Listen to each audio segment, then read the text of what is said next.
Singing every day does not make you a better singer, but singing in the right way can. That's why today I'm going to tell you the inside information from a K-pop company on how their K-pop trainee train their vocal. Step 1. Breathing exercises. In their first year, K-pop trainees spend a lot of time just learning how to breathe the right way. And no, I'm not talking about shallow chest breathing. I'm talking about deep, controlled breathing that supports every note you sing. Here's exactly how they train it. First, they practice diaphragm breathing. This means when they inhale, they don't puff up their chest. They expand their belly like a balloon filling with air. They inhale through their nose slowly for 4 counts, nice and steady, not rushed. Then, they hold that breath for 4 counts. This helps train breath control, so you don't waste air while singing. Finally, they exhale slowly through the mouth for 4 counts, like gently blowing out a candle without making the flame flicker. And they repeat this over and over. At first, it feels way too easy, even boring. You might be thinking, how is this going to help me sing better? But over time, this kind of breathing builds stamina, stability, and power in your voice. Without proper breathing, you might hit a note, but you won't be able to hold it. Breathing correctly is what separates an amateur singer from someone who sounds strong and professional. Step 2. Vocal warm-ups. After breathing exercises, the next important thing K-pop trainees focus on is warming up their voice. And trust me, this step is non-negotiable if you want to sing well and protect your vocal cords. Think of your vocal cords like muscles. Just like you wouldn't run a marathon without stretching your legs first, you shouldn't start singing difficult songs without preparing your voice. Here's how trainees warm up.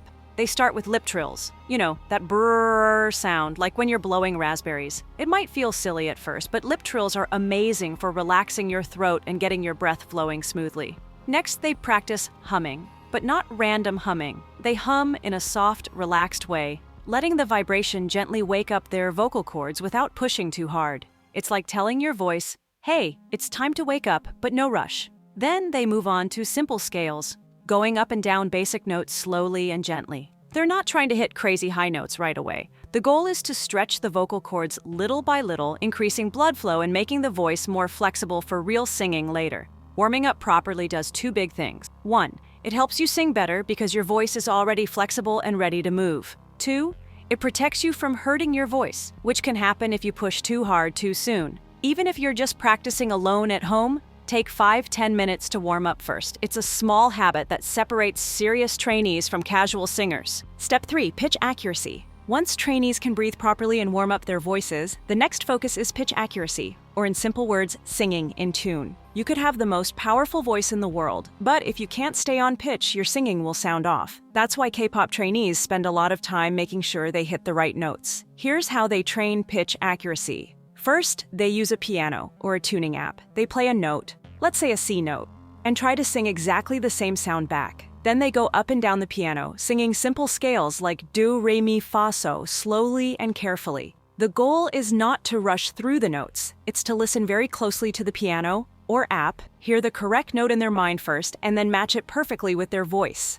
If they go even a little bit off key, they stop immediately, listen again, and adjust. Over time, this trains their ear to recognize mistakes super fast and fix them instantly. This is called ear training, and it's a skill that all great singers work on, not just beginners. Even professionals keep practicing ear training because being slightly off pitch can ruin a performance without you even realizing it. Here's exactly how they train it.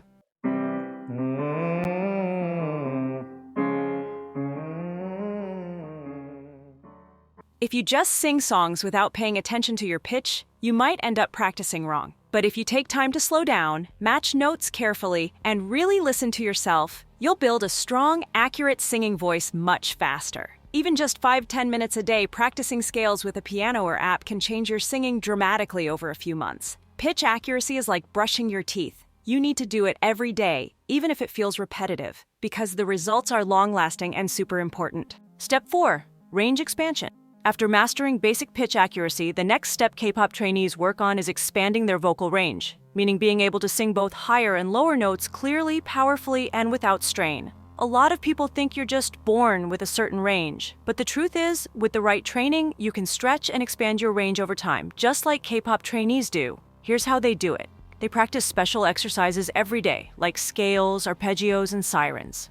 A scale is singing notes step by step, like do, re, mi, fa, so going up and then coming back down. An arpeggio is when you skip around in the scale, singing notes like do, mi, so, do. Oh, and a siren is when you slide your voice smoothly from a low note all the way up to a high note, like the sound of an ambulance. The secret is to start with easy notes and slowly stretch to higher or lower ones over time, never forcing the voice to go where it's not ready yet. Another important part of range training is learning how to switch smoothly between chest voice, head voice, and falsetto. You know that sudden crack or weird flip some people get when they try to sing high? Trainees work hard to make that transition so smooth that you can't even tell when they switch. Here's something important to remember. Expanding your range takes patience. You won't magically wake up one day and hit super high notes. But if you practice range exercises gently and consistently, you'll notice you can sing higher and lower little by little, and with a lot more control. Even just 5 to 10 minutes a day of range practice can make a huge difference over time. Step 5. Resonance and tone quality. Once K-pop trainees have good pitch and range control, the next important step is working on resonance and tone quality. In other words, making their singing voice sound fuller, richer, and more professional.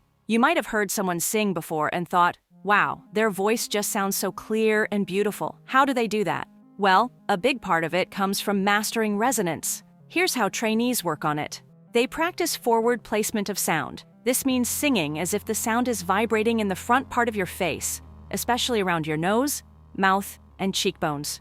Trainees do special exercises like humming while feeling vibrations around the nose and lips, or singing vowels like E and oo with a bright, focused sound. These exercises train the voice to naturally find that forward, resonant placement. Why is this important? Because when your voice resonates correctly, you don't have to sing louder to sound powerful. Instead of pushing from your throat, the sound naturally rings out and fills the room. It sounds clearer, stronger, and way more pleasant to listen to. A quick tip you can try right now: hum gently and feel the vibration on the front of your face. If you feel a buzz around your lips or nose, you're doing it right. That's the feeling K-pop trainees are trained to build every single day to improve their tone. Step 6. Diction and pronunciation. Once a K-pop trainee can sing on pitch with a good tone, the next big focus is diction and pronunciation. Basically, making sure every word they sing sounds clear, sharp, and easy to understand. Think about it. Even if someone has a beautiful voice, if you can't tell what they're saying, it takes away from the performance, right? That's why trainees spend a lot of time working on clear articulation. Here's how they train it. They practice singing lyrics with exaggerated diction. That means overpronouncing every consonant and vowel on purpose. For example, they don't just sing love casually, they make sure you hear every part of the word. Luva. It feels a little silly at first, almost like acting in slow motion, but it sharpens the way words come out when singing normally. A simple tip you can try right now. Pick a song you like and sing it slowly, exaggerating every word like you're teaching someone how to read it. Number 7. Emotional expression and delivery. Here's how trainees train to do this. First, they connect emotionally with the lyrics of the song. Trainees are taught to really understand the meaning of the words they're singing, whether it's about love, heartbreak, or empowerment. Only when they truly feel what they're singing can they deliver it convincingly. Then, they practice using the right dynamics. That means adjusting how loud or soft they sing at different points in the song to match the emotions. Here's an exercise you can try. Pick a song and sing it while focusing on the emotion behind the lyrics. Can you make the song sound angry, happy, or sad just with your voice? Number 8. Vocal fry and belting. If you've ever heard a K-pop idol hit those powerful high notes with ease, then you've probably heard belting and vocal fry in action. Here's how trainees work on these skills. Vocal fry is a technique where you make a low, gravelly sound by using your chest voice in a controlled way. While it might sound rough, it helps to strengthen the chest voice, giving it more depth and power. Trainees practice vocal fry carefully so that they can access a richer tone and use it without straining their voice. The goal is to sound powerful without feeling tight or uncomfortable. Number 9. Microphone technique. When you watch K-pop idols perform live, you might notice how effortlessly they sing into the microphone. It's not just about hitting the right notes. It's also about using the microphone in the right way to make sure their voice sounds clear, powerful, and free from distortion. Here's how trainees perfect their mic technique. Finding the right distance from the mic is key. If you're too close, your voice might sound muffled or distorted. If you're too far, your voice might get lost in the sound mix. Trainees learn to find that sweet spot where they can sing clearly. And they practice adjusting their distance as needed, especially when they change their volume or dynamics during a performance.